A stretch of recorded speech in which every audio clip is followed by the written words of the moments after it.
হে বন্ধুরা, আমি জুয়েল আছি আপনাদের সাথে। আজ আমরা দেখব ফটোশপের একটি ট্রিক্স ফলো করে কিভাবে আমরা নষ্ট বা ফেলে দেওয়া ডকুমেন্ট ব্যবহার উপযোগী করে তুলতে পারি। চলুন ভিডিওটি শুরু করা যাক। স্ক্যানার দিয়ে ডকুমেন্টটি স্ক্যান করার পর এই রকম দেখাচ্ছে। ডকুমেন্টটিকে আমরা জুম করব কিবোর্ড থেকে কন্ট্রোল প্লাস বাটন প্রেস করে। প্রথমে আমরা এই ডকুমেন্টের টেক্সটের উজ্জ্বলতা বাড়িয়ে নিব। তার জন্য আমরা কিবোর্ড থেকে কন্ট্রোল এল বাটন প্রেস করব। এখান থেকে আমরা তৃতীয় স্লাইডারটিকে সামনের দিকে ড্র্যাগ করে আমরা ডকুমেন্টের টেক্সটের উজ্জ্বলতা বাড়িয়ে নিব। আমরা এই পর্যন্ত রাখবো, তারপর ওকেতে ক্লিক করব। এখন আমরা ডকুমেন্টের ব্যাকগ্রাউন্ড বাদ দিয়ে শুধু টেক্সট রাখবো। তার জন্য আমরা যাব সিলেক্ট, কালার রেঞ্জ। এখান থেকে আইড্রপার টুলটি সিলেক্ট থাকা অবস্থায় আমরা যে কোনো একটি টেক্সটের উপরে ক্লিক করব।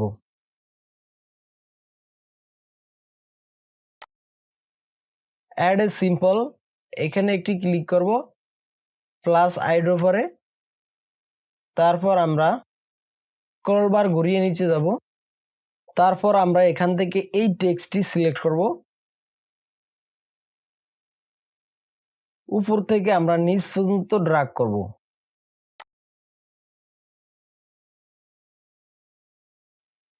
অবশ্যই এই কাজটি সাবধানতার সাথে করতে হবে, তা না হলে আমাদের ব্যাকগ্রাউন্ডের উপরে ক্লিক করলে ব্যাকগ্রাউন্ডের কালার কপি হবে, তাহলে আমাদের সিলেকশনের সমস্যা হবে।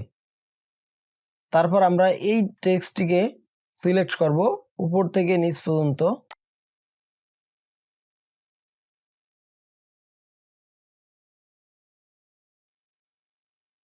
স্ক্রল বার ঘুরিয়ে নিচে গিয়ে আমরা আরেকটি কালার সিলেক্ট করব।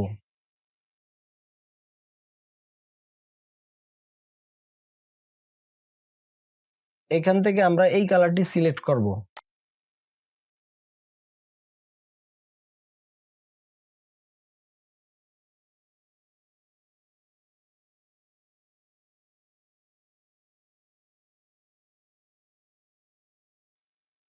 এখান থেকে আমরা ফাজিনেস প্রিভিউ প্যানেল থেকে আমরা দেখে দেখে চেঞ্জ করে দিব, আমরা কমিয়ে দিব।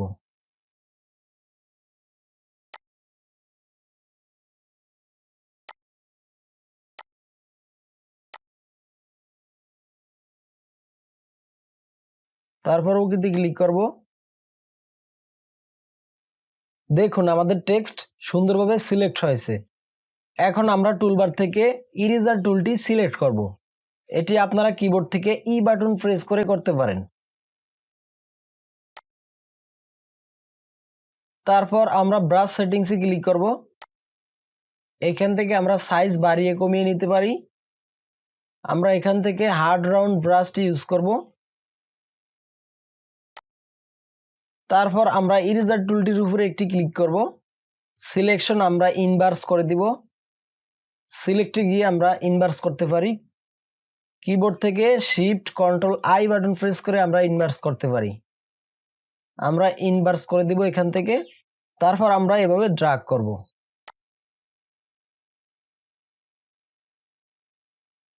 এখানে দেখুন কিছু অংশ এখনো আছে। আমরা এটির উপরে দ্বিতীয়বার ড্র্যাগ করব। দ্বিতীয়বার ড্র্যাগ করার পরে যদি না যায়, তৃতীয়বার ড্র্যাগ করব। এভাবে আমরা করতে থাকব।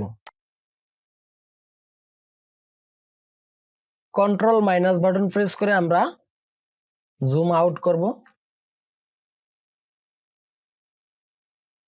লেফট ব্র্যাকেট এবং রাইট ব্র্যাকেট প্রেস করে আমরা মাউস কার্সর বড় ছোট করতে পারি।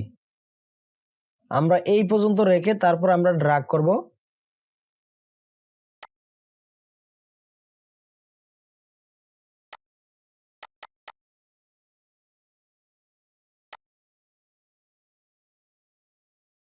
তারপর আমরা কিবোর্ড থেকে কন্ট্রোল ডি বাটন প্রেস করব। এবার দেখুন আমাদের কাজটি সুন্দরভাবে কমপ্লিট হয়েছে। এখন আমরা লেফট ব্র্যাকেট প্রেস করে মাউস কার্সরটি ছোট করব।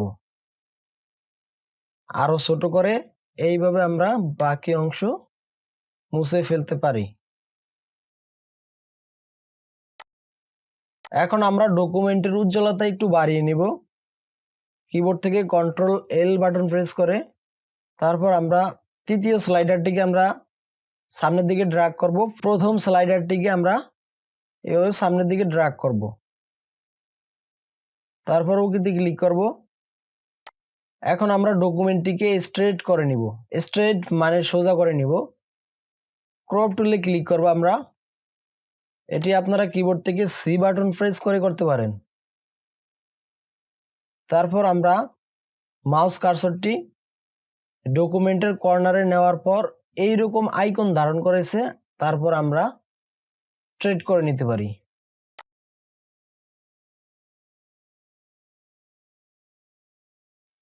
আমরা এই পর্যন্ত রেখে তারপর আমরা এন্টার বাটনে প্রেস করব। এখান থেকে আমরা ওকেতে ক্লিক করতে পারি। সো এভাবে আপনারা যে কোনো ডকুমেন্টের ব্যাকগ্রাউন্ড পরিবর্তন করতে পারেন। ভিডিওটি ভালো লাগলে অবশ্যই লাইকে ক্লিক করবেন এবং আমার চ্যানেলটি সাবস্ক্রাইব করবেন। ভিডিওটি দেখার জন্য ধন্যবাদ।